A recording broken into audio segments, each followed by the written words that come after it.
Essa história de não tem urso polar me lembrou uma piada. Eu não vou contar. Não vai dar tempo, hoje tem muita coisa para falar.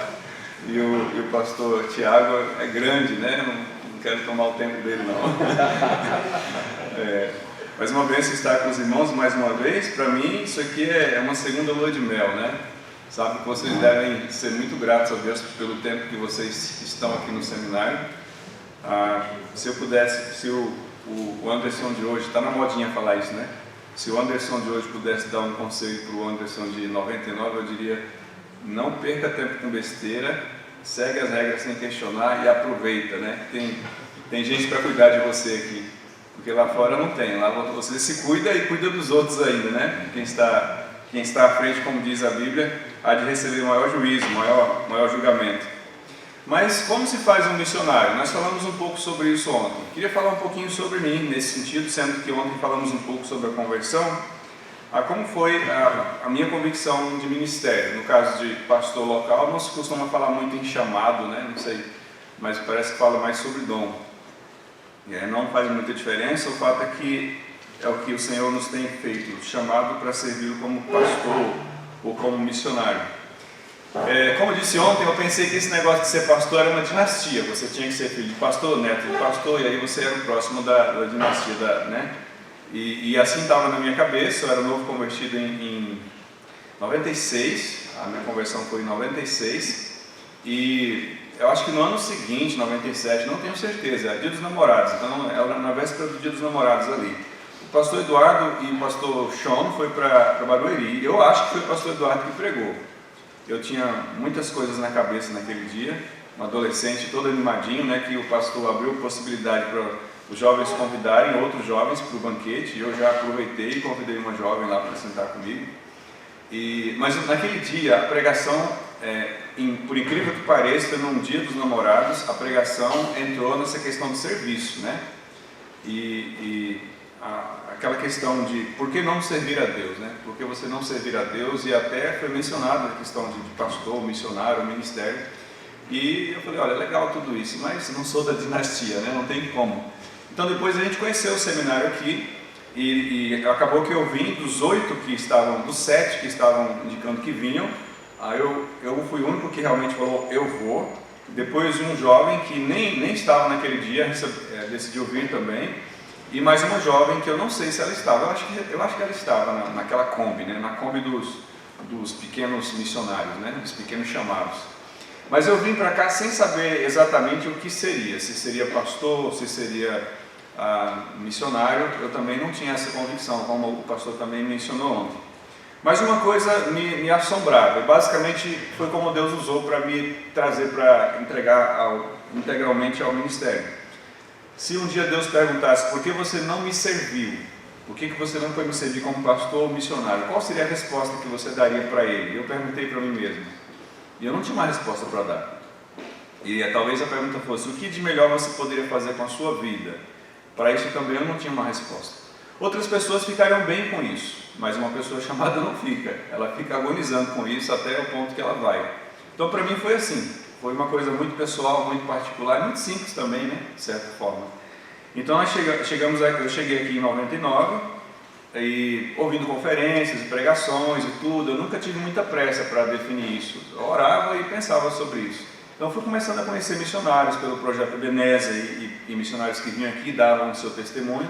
E foi ficando claro para mim que, apesar de muito bonito, de muito corajoso, não tinha paz em ir para o campo missionário. Então, na verdade, eu acho que eu pensava assim: eu não tenho essa coragem toda, né? Embora eu admirasse tudo.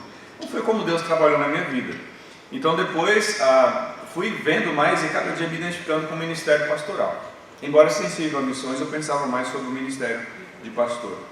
E depois que terminou o meu curso aqui, Kátia tinha terminado um ano antes, estava já em Taubaté trabalhando, né?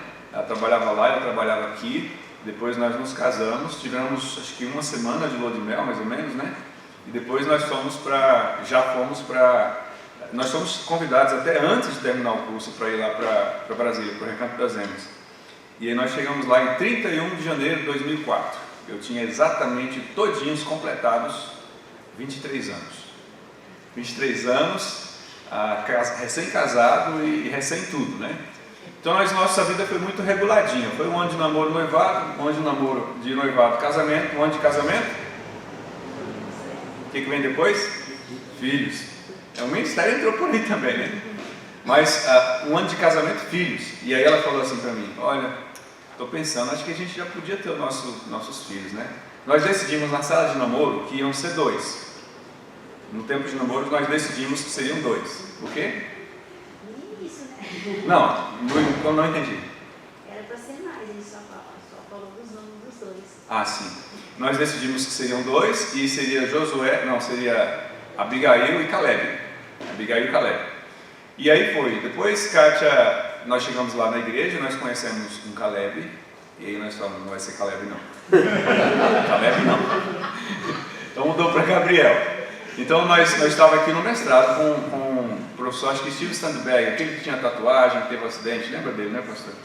Steve Sandberg. E aí eu recebi a ligação, era para eu ir lá no orelhão, eu não tinha celular naqueles dias, para saber se era menino ou menina e tal. E Kátia falava assim: o que você quer? Eu falo: eu quero menino. Ela falou: nossa, sem coração, e se for menina? Eu falei: tudo bem, mas eu quero menino. Vai ser amado do mesmo jeito, mas eu prefiro um menino. E aí ela falava: eu quero gêmeos. Desde o namoro ela falava que ia ter gêmeos. Desde o namoro. E aí ela me ligou, eu liguei para ela, eu falei: e como foi a ultrassom, né?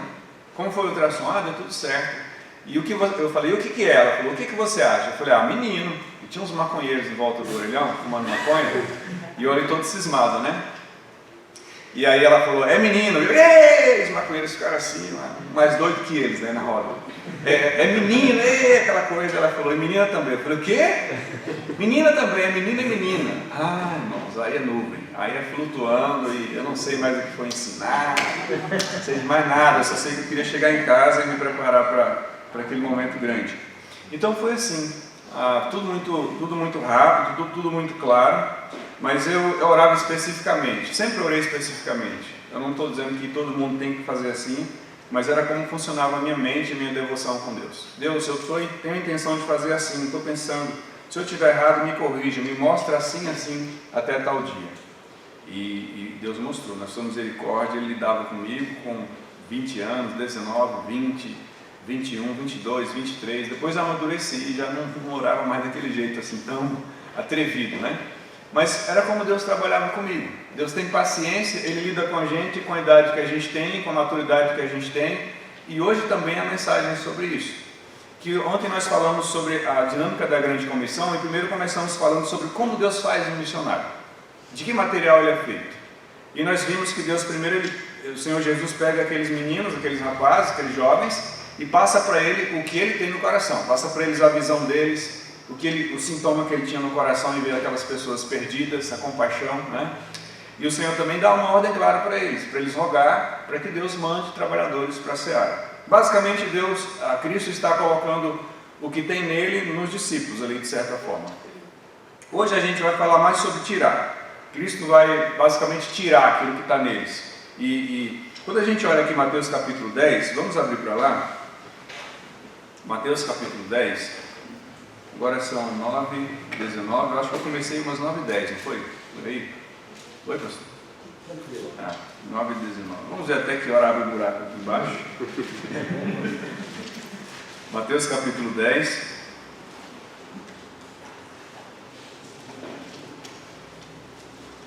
E vamos ler versículo 1, 2. Se você puder... Não, vamos ficar sentados. Eu sei que a cadeira vai gelar, então vamos ler sentados. E depois nós oramos. Tendo chamado os seus 12 discípulos, deu-lhes Jesus autoridade sobre os espíritos imundos, para os expelir e para curar toda sorte de doenças e enfermidades. Ora, o nome dos 12 apóstolos são estes: primeiro Simão, por sobrenome Pedro, e André seu irmão, Tiago, filho de Zebedeu, e João seu irmão, Filipe e Bartolomeu, Tomé e Mateus, o publicano, Tiago, filho de Alfeu, Tadeu e Simão, o Zelote, e Judas Iscariotes, que foi quem o traiu. Nosso amado Senhor, é um tempo precioso para nós, muito importante estarmos em volta da sua palavra com irmãos a quem o Senhor tem separado, preparado para usar na sua obra. em nós não há suficiência para transmitir a sua palavra na profundidade e intensidade que ela foi entregue. Rogamos para isso a condução do Teu Espírito, que apesar de mim, Tua palavra seja compreendida e Teu Espírito Santo trabalhe no nosso coração, que cheguemos a partir desse tempo aqui curtinho, um pouco mais perto daquilo que o Senhor quer que nós entendamos e façamos. A oração ao Senhor e nosso agradecimento é no nome de Cristo. Amém. No capítulo 10, versículo 1, esse é o nosso texto raiz, embora eu não pregue nele, eu sempre volto para ele nesses 2 dias. Tendo Jesus chamado os seus 12 discípulos, deu a eles autoridade, exousias, poder, autoridade, no grego, sobre os espíritos imundos para os expelir e para curar toda sorte de enfermidade e doenças. Deus, o Senhor Jesus, deu a eles poder, deu a eles autoridade. Aí vem uma pergunta: sendo que Jesus pegou esses rapazes, chamou e separou e deu a eles poder, e aqui o capítulo 10 inteiro vai ser de admoestações. Olha, vocês vão passar por lugares, vocês vão pregar, vai acontecer isso e isso. Se acontecer isso, vocês façam aquilo. E ele vai dando essas recomendações. Eu gastei muito tempo pregando o capítulo 10. É lindo ver como Cristo trata os discípulos assim como bebês mesmo, preparando, ensinando, orientando. Olha, vai ser assim, vocês façam assim, vai ser assim, vocês façam assim. E eles vão empolgados, e eles voltam relatando: olha, Senhor, acontecia isso e isso, a gente curou, e expelia demônio e tudo e tal, empolgados. E Cristo falou: ok, mas essa não deve ser a maior alegria de vocês. A maior alegria de vocês deve ser porque, basicamente, vocês estão salvos, o seu nome está escrito no livro da vida. Isso deve ser a alegria de vocês. Mas o poder é uma coisa muito impactante, as pessoas ficam fascinadas pelo poder. Quando a gente vê Jesus dando poder aos discípulos, nós podemos pensar, sendo que eles receberam o poder, é bem provável que eles eram cheios de virtudes, que eles eram muito santos, que eles eram muito certinhos.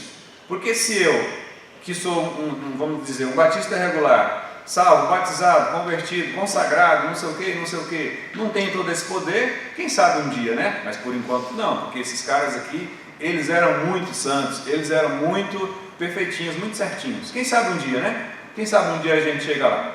Então eu gostaria de falar para vocês hoje de manhã como é que se faz um missionário no sentido daquilo que Cristo teve que tirar deles.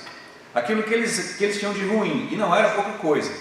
E isso é interessante que aconteceu mesmo depois de Jesus dar poder para eles. O poder pelo poder não é uma coisa que a gente deve com isso se impressionar. Em Mateus capítulo 7, versículo 21 para frente, fala sobre aqueles que tinham poder sobre a curar pessoas, expulsar demônios, fazer grandes sinais, grandes maravilhas. E o Senhor Jesus disse que um dia Ele estará diante dessas pessoas e eles vão trazer o relatório. Olha, Senhor, o que nós fizemos. Olha o que a gente sabe fazer. Está aqui a lista, Onde é que a gente vai entrar? Onde é o nosso lugar? Onde é que a gente assina? Porque chegou a hora de... E Cristo fala: fora daqui. Fora daqui. Tem nada com vocês, não conheço vocês, não tem lugar para vocês aqui. Porque eles tinham um poder, eles faziam milagres e maravilhas, mas eles não eram do Senhor. Eles não eram salvos. Eles não pertenciam a Cristo. Então o poder, essa fascinação pelo poder não é algo que a gente vê como prioridade nas Escrituras. Tanto é que eles tinham poder. Mas vamos começar falando sobre aquilo que Cristo teve que tirar deles. Vamos começar por um probleminha muito interessante que vamos chamar aqui de falta de humildade ou orgulho. Cristo teve que tirar o orgulho deles. Vamos começar em 9:33, e eu peço desculpas aí aos alunos de homilética, acho que 3 ou 4, que estão aprendendo mensagem expositiva. Hoje não vai ser expositivo, e vai ser muito difícil para mim, que eu só prego expositivamente, mas se eu fosse fazer isso, não daria tempo, e eu tenho 2 mensagens para entregar ainda. Então vamos só pegar algumas coisas para ver o que está no pano de fundo de Mateus 10.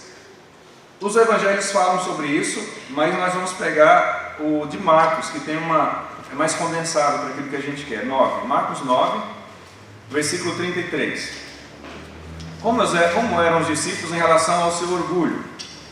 Marcos capítulo 9, versículo 33. Olha o que diz aí a sua Bíblia. Tendo eles partido para Cafarnaum, estando ele em casa, interrogou os discípulos: de que é que discorris pelo caminho? Eles iam conversando e os ânimos foram se exaltando, começou uma discussãozinha e Cristo só ouvindo. Quando chegou em casa, Cristo falou: rapazes, o que vocês estavam conversando lá no caminho? Versículo 34. Mas eles guardaram silêncio. Falou você. Não, fala você. Não, fala você. Ninguém queria falar. Então o versículo 34 diz: eles guardaram silêncio, porque pelo caminho haviam discutido entre si quem era o maior. E ele, assentando-se, chamou os 12 e disse-lhes: se alguém quer ser o primeiro, será o último e servo de todos. Trazendo uma criança, colocou-a no meio deles e, tomando-a nos braços, disse-lhes: qualquer que receber uma criança tal como esta, em meu nome, a mim me recebe. E qualquer que a mim me receber, não recebe a mim, mas o que me enviou. O Senhor Jesus, em Mateus capítulo 4, diz que depois do batismo dele, ele saiu para pregar na Galileia, e ele chamou, pelo menos Simão, André, ele começou a chamar os seus discípulos. E ele disse para eles que estavam pescando: venham, me sigam, e eu vou fazer de vocês, eu farei de vocês pescadores de homens. Aquela frase deve ficar na sua mente por toda a sua vida. Quem é que vai fazer de você um obreiro? É Cristo. Quem é que vai fazer de você um pregador, um pastor? É Cristo. Quem é que vai fazer de você um missionário? Cristo. Não pense que você nasceu pronto e nem que esse seminário te preparará para isso. O papel do seminário não é dar a você tudo que você precisa como se fosse uma injeção. Toma uma injeção aqui, você tem para o resto da vida o que você precisa. Eu tinha muita insegurança em relação a isso. Eu disse na minha mente, eu voltaria para a igreja em Barueri a princípio e seria co-pastor do pastor João. Depois, um dia conversando aqui, o pastor João me deu um banho de água fria. Ele falou: não, nós não temos mais esse plano não. Algumas coisas mudaram e tal. Não, tá bom, pastor. Depois veio esse convite em setembro do ano da formatura, que seria em novembro. Em setembro chegou o convite para ir para Brasília. E aí a decisão era essa: trabalhar como pastor lá por um ano, aprendendo e ajudando. Depois de um ano decidi se eu teria condições de assumir uma igreja sozinho como pastor, ou se eu ficaria mais um tempo só ajudando e aprendendo, porque eu tinha insegurança em relação a isso. Então, na fila do cumprimento aqui dos formandos, eu não sei se ainda é assim, fazia uma fila aqui fora, e a gente com aquela roupa e tudo, e aí recebendo os cumprimentos, chegou o pastor Jorge, aquele pequeno urso, né, para me abraçar e tudo. Ele falou: o que o irmão vai fazer quando sair daqui? Eu falei: pastor, tem um convite para ir para Brasília, ser co-pastor numa igreja lá. E ele disse: ok, isso é bom. Você trabalhar ajudando por um tempo é bom, vai ser bom para você. E depois chegou Paulo Bondesano, fez a mesma pergunta. Eu falei para ele: pastor, estou indo para Brasília ajudar lá um tempo como pastor, porque eu preciso aprender ainda e tal. Ele falou: sim e não, porque com o que você aprendeu aqui, você já pode começar no ministério. Como que dizendo para mim: não espere você estar perfeito para começar, não é? Então tem uma linha, uma coisa em cima do muro aqui. Por um lado, vocês têm o suficiente para começar, quando você sai daqui tendo se formado. Por outro lado, não é de se pensar que você já aprendeu tudo. Deus tem muito mais. Na verdade, o maior aprendizado está por vir, não é? O maior aprendizado está por vir, principalmente em relação a questões como essa, de humildade, de vencer, de superar o orgulho. Que boa parte dos nossos problemas, quando a gente é jovem e até quando a gente entra no ministério, tem a ver com humildade ou com orgulho.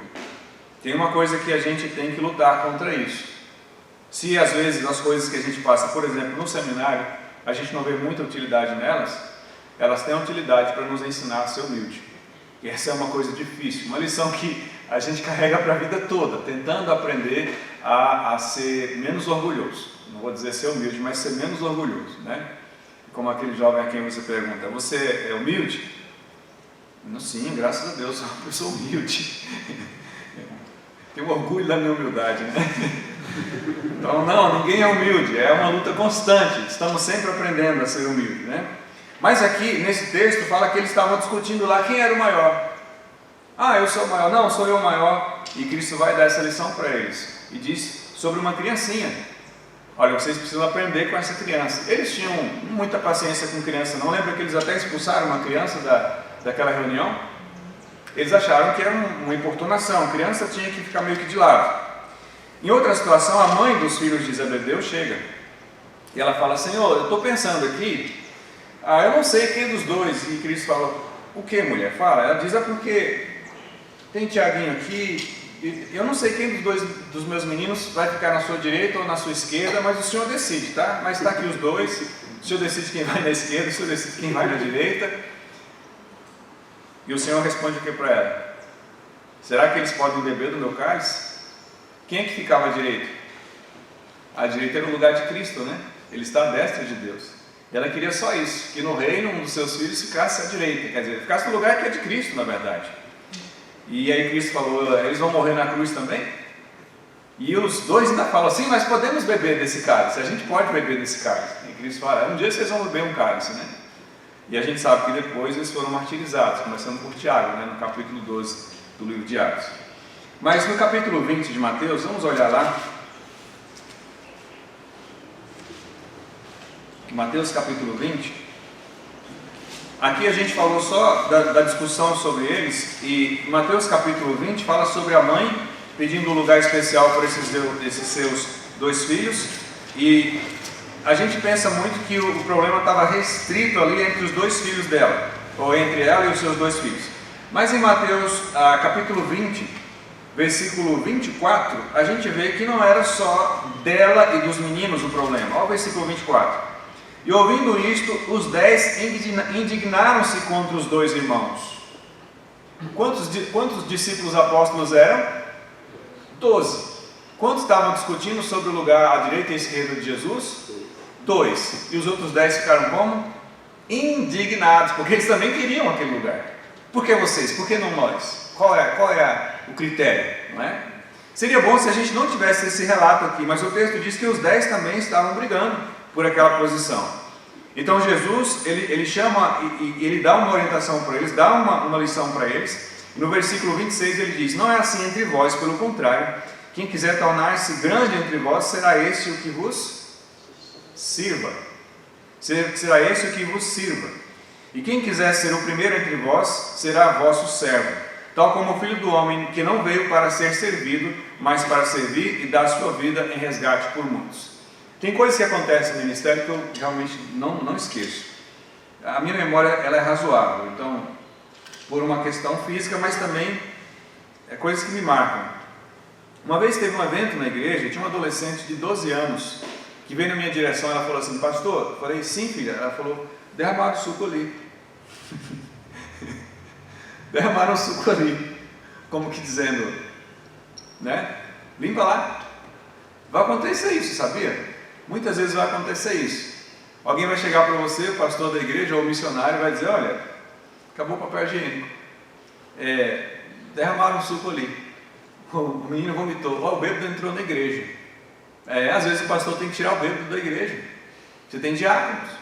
Já aconteceu comigo de uma situação de perigo mesmo. O jovem estava drogado, um brutamonte enorme, quebrando tudo e ameaçando bater na mãe. A mãe desesperada querendo segurar ele dentro de casa. E aí a amiga dela estava lá também, me ligou, pastor, fulano está aqui, está drogado, está quebrando tudo. O que você faz nessa hora?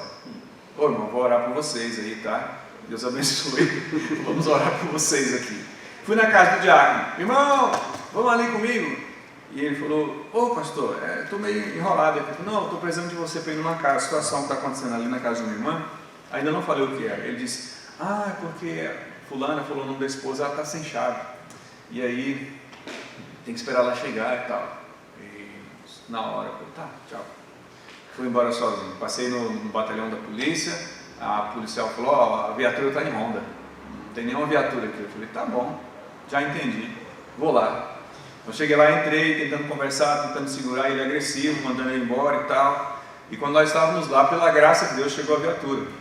E aí os policiais deram uma dura nele. No final a mãe não teve coragem de oferecer denúncia para ele ser preso. E ele saiu andando errante por aí. Então esse foi um dos episódios que aconteceu comigo como pastor. Tive que lidar com bêbado, tive que lidar com drogado, agressivo, tive que lidar com coisas de obra, de reforma. Humildade. Uma das coisas que aconteceu comigo, que eu falei que eu nunca faria. Eu tenho um sobrinho que tem 1 ano a menos que eu. O tempo que eu tenho de ministério, ele tem de presídio. Tinha, né? Graças a Deus ele parou uns 4 anos atrás e até hoje tem ficado livre disso. Mas, um tempo atrás, eu já era pastor, na verdade, eu disse, olha, eu falei para mim mesmo que eu nunca pisaria num presídio para visitar alguém. Fez besteira, que assuma, que se vire lá com as consequências do seu crime. Eu acho que a pessoa não deveria fazer isso e tal, tinha minhas razões. E aí ele foi preso, a minha irmã visitava ele, tudo, eu nunca fui. Sempre fui travado com isso. Esse ano comecei a fazer visita em presídio. Não só eu, mas minha esposa também. Por quê? Porque um irmão em Cristo, nós sabemos que eles são salvos, nós cremos na salvação deles, foram presos. E eu estou lá fazendo visita no presídio hoje. Eu pensei, olha, imagina chegar naquela situação, tira a roupa, e levanta o braço, levanta a perna, eu nunca que eu vou fazer isso. Aí agora eu fiquei sabendo que, quando eles estavam para ser presos, era scanner. Deus está falando, e aí? E agora, qual é a sua desculpa, né?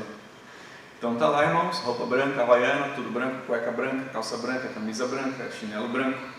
Sim, Senhor, pois não, mão para trás, passam no scanner, aquela humilhação toda, aquele ambiente pesado, aquelas pessoas que cometeram crime. E você está ali com o irmão em Cristo, falando de Cristo, orando na Bíblia, entregando literatura para ele, espalhar dentro do presídio. Ele tem discípulos lá dentro, ele tem uma igreja lá dentro, eles pregam lá, eles têm assembleia, tem gente que passa por disciplina e fica no banco, dentro do presídio. E eu disse que eu não queria ir no presídio, tem uma igreja funcionando lá dentro.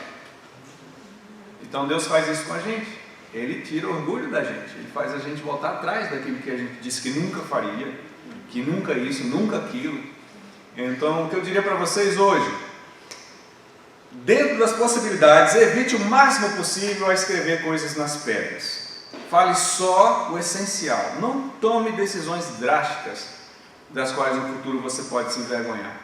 Seja humilde e esteja pronto para aprender. Deus tem muito para ensinar para a gente nesse tempo em que Ele está nos preparando. Então Cristo ensinou seus discípulos a serem humildes. Eles não tinham essa humildade em si mesmos, simplesmente por terem recebido o poder. Mas no capítulo 10, versículo 1, como nós já vimos, eles receberam poder. E você pensa, se eles têm poder, eles podem fazer qualquer coisa. Será? Não exatamente. Vamos olhar a nossa Bíblia em Marcos capítulo 9, versículo 14. Marcos capítulo 9, nós paramos no 9, nós mudamos, né? Então vamos voltar para Marcos 9. Marcos 9, versículo 30, deixa eu ver. Podemos começar pelo 14. Marcos 9, 14.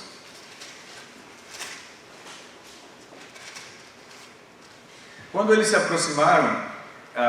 aproximaram dos discípulos, viram numerosa multidão ao redor e que os escribas discutiam com eles. Então, escribas discutindo com os discípulos. E logo toda a multidão, ao ver Jesus, tomada de surpresa, correu para ele e o saudava. Então ele interpelou os escribas: que é que discutis com eles? E um dentre a multidão respondeu: mestre, trouxe o meu filho, possesso de um espírito mudo. E este, onde quer que o apanhe, lança-o por terra, e ele espuma, rilha os dentes e vai definhando.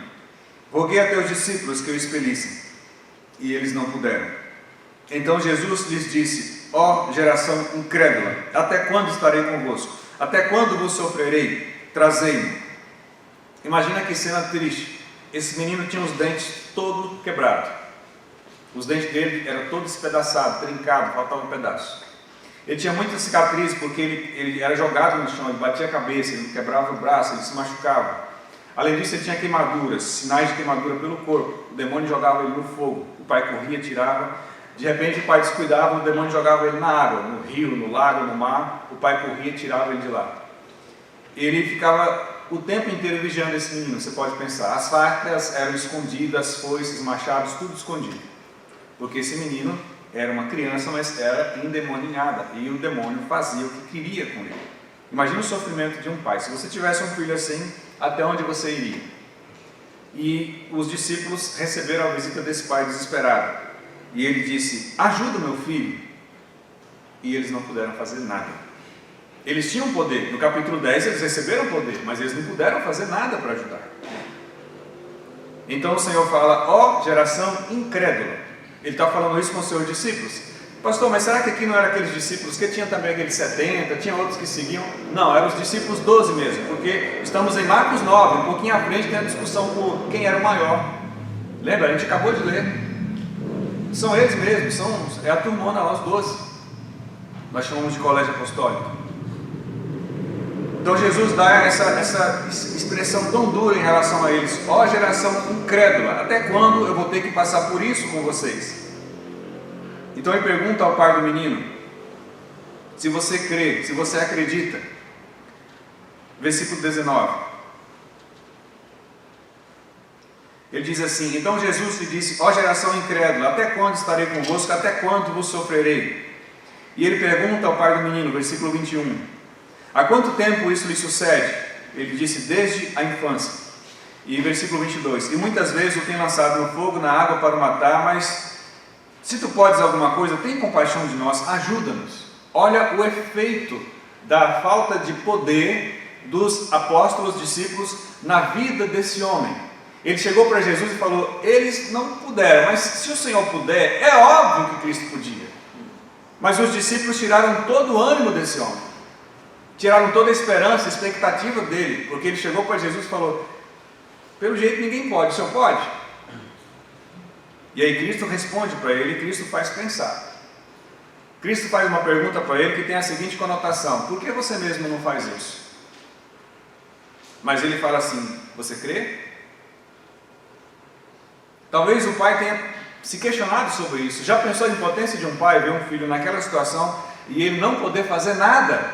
E quando ele chega diante de Jesus, ele vê que é puramente uma questão de fé, é puramente uma questão de andar perto de Deus. Mas ele, como pai, não podia fazer. O diálogo que se segue aqui é Jesus aproveitando para fazer-o pensar sobre isso. No versículo 23, Jesus fala assim: ao que ele respondeu, porque ele falou: se o Senhor puder, se o Senhor puder, nos ajude. Aí no versículo 23, Cristo fala: se podes, tudo é possível ao que crê. E imediatamente o pai do menino exclamou com lágrimas: eu creio, ajuda-me na minha falta de... Parece uma incoerência. Ele está na verdade dizendo: eu tenho alguma fé, mas eu preciso de outro tipo de fé. Me ajuda, porque a que me falta eu não tenho ainda. Essa aqui que cura um menino como esse, meu filho, eu não tenho. Me ajuda. Não cure só com base na minha fé. Se for o Senhor se basear só na minha fé, ele não será curado. Me ajude na fé que me falta para o meu filho ser curado. Então Cristo é o instrumento que vai trazer a cura para esse menino.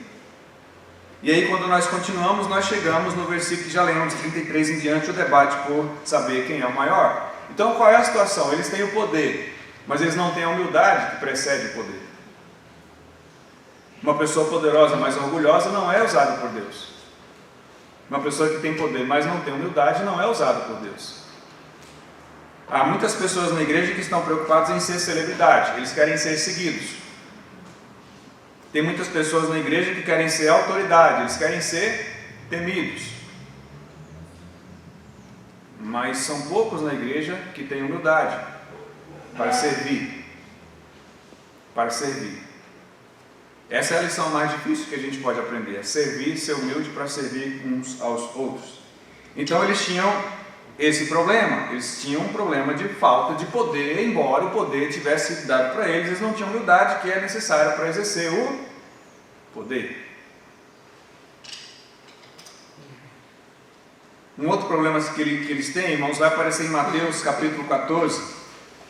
Esse texto aqui ele é muito difícil, porque o que está acontecendo não é uma coisa fácil, não é todo dia que a gente faz aqui o que eles estão fazendo, mas Mateus capítulo 14 é um dos que fala sobre esse encontro de Jesus com seus discípulos, em que Pedro é chamado para vir andar sobre as águas, porque ele mesmo se voluntaria para isso. Mas no versículo 31, Jesus fala assim: e prontamente Jesus, estendendo a mão, tomou-o e lhe disse: homem de pequena fé, por que duvidaste? E subindo ambos para o barco, cessou o vento. E os que estavam no barco o adoraram, dizendo: verdadeiramente és filho de Deus. Vocês conhecem o texto? Jesus vai encontrar os seus discípulos no meio daquela situação no mar, e os discípulos têm aquele medo terrível, achando que estão vendo fantasma. Quando Jesus se aproxima, e aí Jesus fala: calma, sou eu, não tenho medo.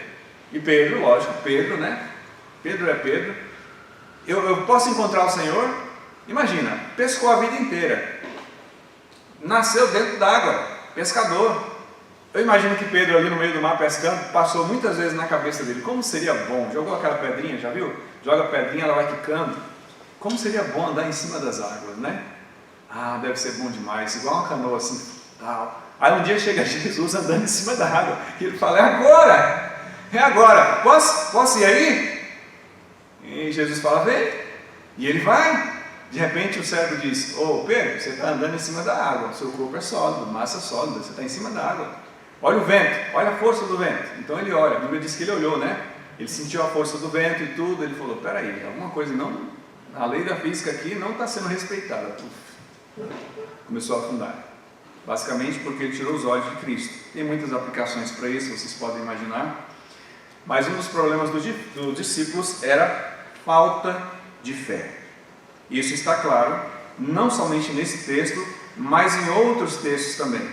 O Senhor critica aqui a falta de fé do apóstolo Pedro, porque ele repara na força do vento, e o Senhor diz: homem de pequena fé, por que duvidaste? Homem de microfé, por que você duvidou? Então a gente pensa que pessoas a quem Cristo dá poder são pessoas que têm muita fé, que acreditam em tudo, não duvidam de nada. Mas isso aconteceu, esses episódios em que a falta de fé deles foi criticada, aconteceu muitas vezes, não somente aqui nessa questão da tempestade, mas vocês lembram da multiplicação dos pães? Vamos olhar em Marcos capítulo 8, versículo 17, a gente está em Mateus, então está pertinho. Marcos capítulo 8, versículo 17. No capítulo 8, versículo 1, em cima da sua Bíblia, deve ter uma indicação da multiplicação dos pães. No versículo 17, Jesus, percebendo, lhes perguntou: por que discorris sobre o não terdes pão? Ainda não o consideraste, nem compreendestes? Tendes coração endurecido? No versículo 14, a gente está lembrando aqui que Jesus fez a multiplicação dos pães, aquele monte de gente comeu. E eu não sei qual foi a mágica, porque sobrou 12 cestos, né? Você lembra disso? Não sei qual foi a mágica, mas rapidinho acabou os 12 cestos que sobrou. Mas também tinha muita gente, né? Fala de 5.000 homens, além de mulheres e crianças, e a gente pensa que os casais tinham muitos filhos. Eu penso que ele tinha de 20 a 30 mil pessoas. Eu penso assim. Porque as mulheres, os idosos e as crianças não foram contados, né? Aí você pensa que cada um deles devia ter um timinho de futebol, eram muitos filhos, né? Aí faz as contas aí, 5.000, mais mulheres e velhos e crianças, uns 15, e aí mais 2 filhos por casal, 3, 4, faz as contas, vai longe. Então rapidinho sumiu os 12 cestos. Mas irmão, se você está num lugar e chega para 20 mil pessoas, 5 pães e 2 peixes. E aí o Senhor Jesus fala: me dá aí, traga aqui para mim. E aí ele pega e começa a partir o pão, ele começa a partir o peixe. É assim que eu imagino, tá? Se você pensa de outro jeito, me perdoe. Mas aí o texto diz lá que tem um dos evangelhos que fala que ele separou fileiras de 100 pessoas. Blocos, na verdade, né? Fileiras de 100, blocos de 100 e blocos de 50. Então você pode imaginar aqueles blocos de pessoas, e ele falou assim: faz todo mundo sentar. Todo mundo sentou, blocos de 100, blocos de 50, aquelas fileiras, talvez 12 fileiras, porque eram 12 apóstolos que iam distribuir, e em grupo atrás de grupo, naquelas fileiras imensas. Todo mundo sentou, e Jesus falou: traga pão, traga peixe. E ele começou, separou um pedaço, é assim que eu imagino, separou um pedaço e entregou para Pedro, separou um pedaço e entregou para João, separou um pedaço e entregou para Tiago. E aí Tiago pegou aquele pedaço. E ele chegou numa primeira pessoa da primeira fileira, que separou um pedaço e entregou. E essa pessoa separou pedaço, e esses pedaços não paravam de multiplicar até a última pessoa comer, e esses pedaços continuaram aumentando, e eles iam tirando, e o pedaço surgiu outro pedaço, até todo mundo ficar cheio. Sabe por que eu creio isso? Porque no final diz que tinha 12 cestos cheios, não de pães e peixes, mas de pedaços. 12 cestos cheios de pedaços. E os discípulos estavam lá, eles viram isso, e sobrou 12 cestos, cada um deles volta com um cesto, cada discípulo carregando um cesto cheio. Que lição, que aprendizado para eles. Você diz: isso não sai nunca mais, esses rapazes vão ser muito fortes, muito cheios de fé, isso vai transformar a vida deles para sempre. Olha aqui, algum tempinho depois, versículo 14, para acontecer o que eles se esqueceram de levar pães no barco, de novo. Esqueceram de levar pão no barco. Não tinham consigo senão um só. Preveniu-os Jesus dizendo: vede, guardai-vos do fermento dos fariseus e do fermento de Herodes. E eles discorriam entre si: é que não temos pão. Jesus, percebendo, perguntou: por que discorris sobre não teres pão? Ainda não o considerastes, nem compreendeis? Tendes o coração endurecido? Tendo olhos não vedes? E ouvidos não ouvis? Não vos lembrais de que parti os pães, 5 pães para 5.000, quantos cestos cheios de pedaços recolhestes? Responderam eles: 12. E de que parti 7 pães para 4.000, quantos cestos cheios de pedaços recolhestes? Responderam: 7. Ao que ele disse Jesus: não compreendeis ainda? Você diz: pastor, eu sou meio lentinho, eu sou meio devagarzinho, mas eu acho que até eu compreendi esse negócio. Não é possível. Até eu teria aprendido que ele tem poder para suprir, para multiplicar, para fazer. Do nada surgiu o necessário, para criar. E Jesus fala, e aí João Ferreira traduz todo polido, né? Será o caso que vocês tendo olhos não enxergais? É o caso que vocês tendo ouvido não ouvis? Vamos traduzir. O pessoal, vocês são cegos? Vocês são surdos? Vocês têm amnésia? Vocês não lembram do que acabou de acontecer? Os discípulos tinham esse problema. Eles tinham falta de fé. Eles tinham um problema com incredulidade. Nós também temos. Nós somos crentes, mas somos incrédulos também. E muitas vezes, não é porque somos pastores, ou missionários, ou obreiros, e pregamos e discipulamos, que a gente automaticamente tomou a vacina da fé e nunca mais a gente vai ter dúvida, ou vai agir como incrédulo. Não. A incredulidade é um problema inerente à natureza pecaminosa que ainda temos depois da conversão. Eles tinham um problema de falta de fé. E isso não é uma exclusividade deles. Lembre disso você também. A Bíblia diz que o Senhor, naquele modelo de oração de Mateus capítulo 6, ele fala sobre o pão de cada dia e depois ele diz que ele mesmo é o pão que desceu do céu. Inclusive em relação a essa multiplicação de pães aqui. Em João capítulo 6, ele vai dizer que ele é o pão que desceu do céu.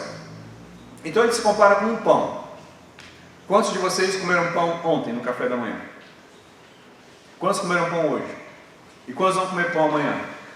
É assim, pão é todo dia, para alguns o dia todo. Mas pão é todo dia. O Senhor Jesus não é uma vacina, Ele é um pão. Você não precisa aceitar Jesus todo dia, mas você precisa se alimentar dele todo dia. E você às vezes está tão preocupado com o ministério, tão comprometido, às vezes também tão cansado, tão sem paciência, que você esquece até mesmo de buscar a Cristo e fortalecer sua fé e se animar e se encorajar nele e chegar perto dele. E você está aqui no seminário, você lê Bíblia, não sei quantas leituras, Atos 12 vezes, Romanos 8 vezes, Daniel, na minha época era assim. Anás de Êxodo e Levítico, não sei quantas vezes. Daniel, não sei quantas vezes, Apocalipse, não sei quantas vezes, Atos, tal, a leitura bíblica, e tem a leitura bíblica de que tem que completar não sei quantas vezes a Bíblia no ano, tem essas coisas. Então você lê Bíblia, estuda a Bíblia, memoriza a Bíblia, ensina a Bíblia, é tudo Bíblia, Bíblia. Sabe o que é pior? No meio de tudo isso você pode estar incrédulo, longe da comunhão com Cristo. Nunca pense que esse serviço automático, esse aprendizado automático te aproxima de Cristo. Porque eles sabiam os fatos, eles viram as coisas, mas eles estavam longe, eles estavam vaidosos, pensando sobre o reino, quem ocuparia cada posição. Eu quero ser primeiro-ministro, eu quero ser isso, eu quero ser aquilo, no reino, que eles pensavam se implantaria. Mas depois do Mateus capítulo 13, fica claro que Jesus vai ser o servo sofredor, não o rei poderoso que eles estão imaginando. Eles aceitaram com dificuldade, menos Judas, né? Judas quis forçar a barra para Jesus assumir o trono, e acabou como acabou. Último lugar, ainda falando sobre os problemas que ele tinha, Mateus 26, vamos ler isso aqui. Mateus capítulo 26, fala de outro problema que eles tinham.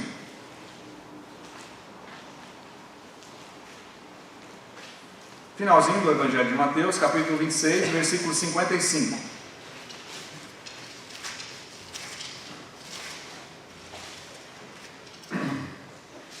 Mateus 26, 55. Naquele momento disse Jesus às multidões: saíste com espadas e porretes para prender-me como um salteador? Eu não sei o que os irmãos pensam, mas eu imagino que aqui era a polícia do templo, era a polícia do sumo sacerdote e companhia. Não creio que eram os romanos, porque eles chegaram com porretes e espadas. Aparentemente não é o exército de Roma que está aqui, mas é a polícia do templo, que tinha o poder sobre assuntos vamos dizer assim, vandalismo ou questões religiosas. Eles tinham o poder de prender, de levar e entregar para a autoridade romana, mas eles não tinham o poder de matar nessa situação sem que as autoridades tivessem conhecimento. Então eles pegam Jesus e eles prendem. Só que quando eles chegam lá, eles têm espadas e cacetetes, eles chegam com esse tipo de arma. Versículo 56. Tudo isso, porém, aconteceu para que se cumprisse as escrituras dos profetas. Então os discípulos todos, deixando-o, fugiram. Todos eles, quando viram Jesus sendo preso, fugiram. A gente sabe o que aconteceu, a reação de Pedro, né? Pedro ficou indignado, tirou a espada, ia cortar a cabeça do homem lá, o homem deu aquela mexidinha, pegou na orelha e tal. Jesus falou, calma, botou a orelha do homem no lugar. Mas o texto aqui diz claramente que todo mundo, deu no pé. Depois nós sabemos que Pedro também, ali na beira da fogueira, ele faz o quê? Ele nega Cristo, ele pragueja Cristo. Ele diz, está achando que eu sou quem? Eu não tenho nada a ver com esse homem, não. Ele pragueja. E todos fugiram, deixaram Jesus sozinho. E você diz, foi uma surpresa para eles, foi uma coisa muito grave que aconteceu. Eles não estavam preparados para isso. Na verdade, eles estavam. O Senhor Jesus várias vezes disse para eles o que aconteceria com ele. Eles foram avisados disso. Para terminar, eu já estou terminando, mas vamos ler um pouquinho aqui em Mateus capítulo 10, versículo 24. Mateus 10, 24 é o quê? Mateus 10 é o quê?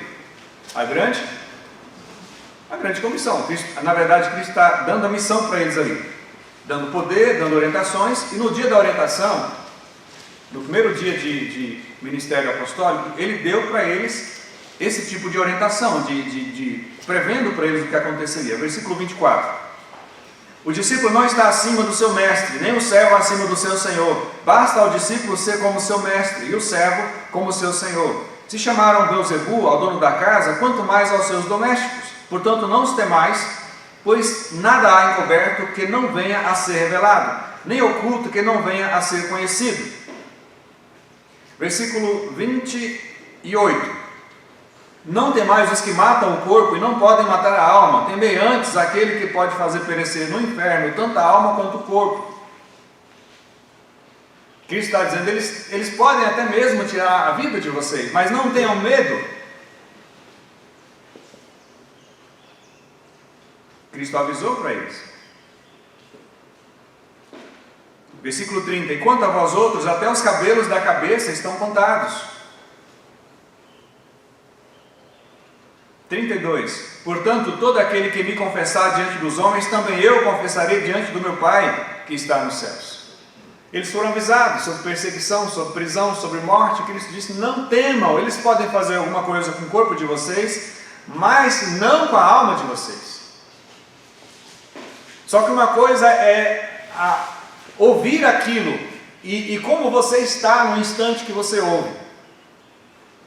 Talvez você está ouvindo a pregação do pastor Tiago, a minha pregação aqui, você está dizendo, eu não tinha pensado nisso, não tinha parado para pensar. Como não? Você foi ensinado na aula lá de síntese do Antigo Testamento, do Novo Testamento, você sabia dessas coisas. O pastor pregou lá na igreja, você já ouviu pregação disso na igreja. Só que você não estava no momento dentro daquilo que estava sendo pregado, você estava pensando em outras coisas, você estava vendo um momento que aquilo nem falou ao seu coração. Isso aqui é tudo coisa velha, coisa conhecida, a gente sabe. Só que aí tem uma coisa, tem a ouvir a pregação e tem também como nós estamos na hora que a gente ouve a pregação. Precisamos tomar cuidado, irmãos, para não nos acostumar com pregações. Não se acostume com pregações. Chegue sempre na expectativa, o que Deus vai falar, o que tem aí. Sabe por quê? Você vai ensinar isso aqui, não tem novidade. Não tem novidade. É Gênesis, Apocalipse, do primeiro ao último dia do seu ministério. E você vai ter que subir ao púlpito como se isso aqui fosse uma novidade, porque é uma novidade. Sabe por quê? A gente aprende hoje, esquece amanhã. A gente ouve a mensagem certa, mas o nosso coração não está certo naquele momento. O certo é que eles ouviram cada aviso de Jesus sobre aquele momento. Mas quando o momento chegou, deram no pé. Além disso, algumas coisas foram acontecendo pelo caminho que foi muito traumatizante para eles. Eu não julgo os discípulos, não julgo, porque eles perderam João Batista, alguns deles eram discípulos de João. João foi decapitado, isso foi traumático para eles. Não foi fácil para eles, a morte de João Batista. Algum tempo depois, Judas morreu. Mas Judas é Judas. Judas é Judas? Não. Era um dos 12, amigo deles e um dos de mais confiança, tanto é que entregaram o dinheiro para ele. Judas não é qualquer pessoa. Judas era uma pessoa amada, de muita confiança. Eles perderam Judas da maneira mais trágica possível. Ele se suicidou. E algum tempo depois, Jesus vai ser crucificado. Isso tem um efeito devastador na vida deles. Em poucos meses, João Batista, Judas e Jesus praticamente nos mesmos dias. O que acontece? O que eles vão fazer depois? Cada um para sua casa. Acabou, gente. Acabou. João Batista morreu. O irmão Judas morreu. Jesus morreu. Perdemos.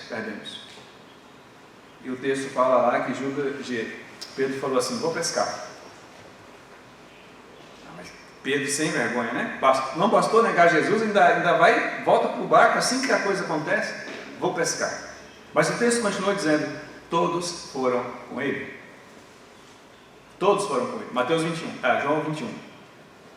E aí o Senhor Jesus volta, ele é ressuscitado. Lembra daquele texto de Pedro? Senhor, jamais te abandonarei. Ainda que todos te abandonem, não eu. E Jesus falou: menos Pedro. Na verdade você vai me negar. Não antes dos outros, mas até mesmo antes dos outros. Não depois dos outros, mas na verdade antes dos outros. Então Jesus chega, eles estão pescando, Jesus chega, João 21, não vou ler por causa do tempo. E ele fala assim: tem peixinho aí para a gente comer? Eles muitas vezes fizeram isso, né? Fogueirinha, peixe, pão, lembra? Várias vezes. E aí Jesus chega como se nada tivesse acontecido. Tem peixe para nós aí? Imagina Pedro. Daquele filme. O que eu disse, o que eu fiz, e Jesus falou: calma Pedro, está tudo bem. Vamos comer primeiro. Eles sentam, eles comem, eles conversam. E depois Cristo fala assim: Pedro, você me ama, e você já conhece o diálogo. Aquele diálogo que pega o coração e faz assim, até ele pensar na última palavra que ele disse, na primeira palavra e na última palavra que ele disse, em comparação com aquilo que ele fez. E ele dizendo: Senhor, mas agora é para valer, agora vai ser diferente. Irmãos, alguma coisa acontece no coração dos discípulos. Vamos olhar em Atos capítulo 1, versículo 3. Alguma coisa acontece no coração deles depois da ressurreição de Jesus. Em Atos capítulo 1, versículo 3, olha o que diz: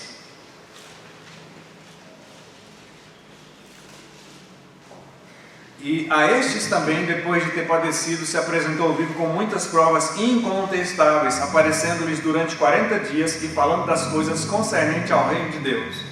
A gente pensa às vezes que Jesus ressuscitou num dia e sumiu no outro, não é assim? 40 dias depois de ressuscitado, ainda com as marcas, mas ressuscitado, antes de ter o corpo glorificado, ele apareceu para os discípulos. Do que ele fez em 40 dias? Aula. Sobre o que ele ensinou? O texto fala sobre o reino de Deus. Os discípulos aprenderam em 40 dias com uma intensidade que eles não aprenderam em 3 anos. Porque eles passaram por muita coisa. O coração deles estava muito diferente agora. Depois de ver Cristo morto, ressuscitado, eles aprenderam com uma profundidade, com um coração que eles nunca tiveram antes. Cada palavra foi absorvida. A gente sabe disso porque na sequência eles estão prontos para agir. Pedro chegou no dia seguinte, talvez Pedro mais falastrão, vocês entenderam? Vocês já viram? Vambora. O mestre falou que a gente tem que ir pregar para o mundo inteiro. Mas o Senhor Jesus falou o que para eles? Calma, ainda não. Como assim, Senhor? Não, ainda não. Vocês têm que esperar chegar ao poder do céu. Lembra disso? Está aqui na continuação. Vocês vão ter que esperar chegar ao poder do céu. E aí no capítulo 2, Pedro começa a pregar, e o Espírito Santo vem, tem aquele ministério maravilhoso do Espírito Santo. Pedro com aquela coragem que nunca se viu antes, diante, não de um grupo de pessoas como ele correu na última vez, mas ele está diante de milhares de pessoas, e ele prega com aquela ousadia, com aquela coragem. No capítulo 3 ele vai para a porta do templo. Quantas vezes Pedro foi no templo, irmão? Vocês imaginam quantas vezes Pedro foi no templo? E ele chegou na porta do templo e estava lá aquele homem aleijado, que sempre esteve lá, aquele homem aleijado. E Pedro viu aquele homem muitas vezes. E o homem fala aquela frase que ele sempre falava: uma esmolinha, pelo amor de Deus. Pedro olha para os olhos dele e fala assim: não tem prata, homem, não tem ouro, mas o que eu tenho eu te dou. Em nome de Jesus Cristo de Nazaré, levanta-te. E o homem fica de pé, e diz que os pés dele se reviraram e consertaram. Ele ficou de pé e ele saiu pulando igual uma gazela para dentro do templo, e gritando, e pulando, e dançando, porque ele havia sido curado. Um homem que nasceu todo torto, todo troncho, aleijado desde o nascimento. Na verdade o texto diz que da barriga da mãe ele já era assim. Desde a barriga da mãe ele era assim, todo troncho, todo torto. Alguma coisa aconteceu com esses homens. No capítulo 4, as autoridades chamam eles e falam assim: se vocês não pararem de pregar, todo mundo vai ser preso. Já tinha aprendido. Depois falou: vamos soltar. Mas se voltar a falar no nome desse tal Jesus, vai todo mundo preso de novo.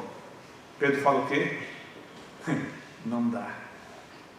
Pensa vocês mesmos, na cara do sumo sacerdote, ele falando isso. Pensa vocês mesmos. Dá para deixar de obedecer a Deus para obedecer aos homens? Não tem como a gente parar de falar daquilo que a gente viu e ouviu. Não tem como. Então eles ameaçam e falam: não faça mais isso, não pregue mais. O que eles fazem? Continuam pregando. Você sabe que depois Estevão vai ser morto, mas ninguém para de pregar. Eles vão embora dali, mas continuam pregando. Por onde vai, pregando. Samaria, e todo lugar que eles vão, a Antioquia, todo lugar eles vão pregando. Mas Estevão foi morto. Capítulo 12, Tiaguinho perde a cabeça, é morto. Eles não param de pregar. Capítulo 5, Ananias e Safira são mortos. Terrível, pessoas que eles amavam da igreja. Eles continuam. No capítulo 7, Estevão é morto. Eles continuam. No capítulo 12, Tiago é morto. Eles continuam. Eles nunca mais pararam até o último dia da sua morte. A Bíblia diz que nós temos que ser testemunhas fiéis. Sabe o que é uma testemunha fiel? É aquela testemunha que dá testemunho até o dia da sua morte. Ela morre testemunhando e não para de testemunhar. O que aconteceu? As mortes de antes afetaram eles. As mortes de agora não afetam mais eles. Só aconteceu uma coisa. Eu sei que nós não somos apóstolos, eu não sou continuista. Os apóstolos têm umas coisas específicas que é só deles. Paulo andava e a sombra de Paulo curava pessoas, os demônios se estribuchavam. Não dá para... né? A gente sabe, tem as proporções.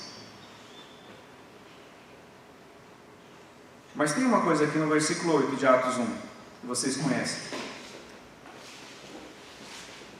Mas recebereis poder ao descer sobre vós o Espírito Santo, e sereis minhas testemunhas, tanto em Jerusalém, como em toda a Judéia e Samaria, e até os confins da terra. O poder que eles tiveram, que explodiu no coração deles, nós temos também. Jesus falou: vocês não vão dar um passo aqui enquanto não receber o Espírito Santo. Nós temos o Espírito Santo. Nós temos que ser imparáveis. Imparáveis. Não tem marcha ré, não tem volta, é só para frente. Até quando? Até onde vai a testemunha fiel. Só até lá. Depois de lá não precisa se preocupar mais. Depois da morte você vai para o céu. Mas até lá é isso, meus irmãos, é isso. Um bombeiro entra num prédio em chamas, ele arrisca a vida dele, ele faz o que ele tem que fazer. Eu admiro muito bombeiro. Olha, bombeiro é impressionante a coragem daqueles homens. Admiro um policial, subiu o morro com a metralhadora, uma arma precária às vezes, sabendo que lá em cima tem um fuzil que derruba helicóptero.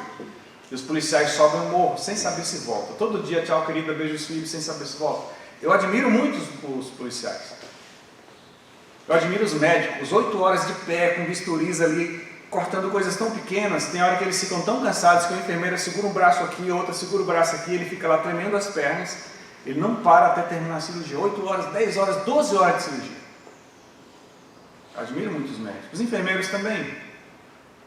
Mas eu ganhei especial admiração pelos técnicos de enfermagem. Quando meu pai passou de agosto até dezembro, antes de falecer, em cima de uma cama, trocando roupa dos pacientes com diarreia e tudo mais, trocando aquelas feridas tão feias, tão fedidas, e os técnicos de enfermagem ali virando aqueles homens, meu pai grande, pesado, ajudando a virar aquilo tudo. E o técnico de enfermagem, ele apanha do paciente, ele apanha dos parentes do paciente, ele apanha dos enfermeiros, e até do médico, ele é o para-choque. Admiro demais.